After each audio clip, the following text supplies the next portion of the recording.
2025 সালে বছরের প্রথম চন্দ্রগ্রহণে ভাগ্য খুলবে এই 4 রাশির কাদের সুসময় আসবে।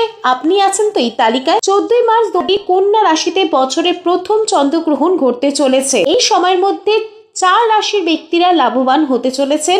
প্রথম রাশি মিথুন রাশি। মিথুন রাশির জাতক জাতিকাদের জন্য খুবই ভালো সময় আসতে চলেছে। এই গ্রহণ অত্যন্ত শুভ প্রমাণিত হবে। এই সময় আপনার বড় সফলতা পাওয়ার সম্ভাবনা রয়েছে। দ্বিতীয় রাশি তুলা রাশি। তুলা রাশি জাতকদের জন্য চন্দ্রগ্রহণ ঘটতে চলেছে 11তম ঘরে। এই চন্দ্রগ্রহণ আপনার জন্য খুবই শুভ।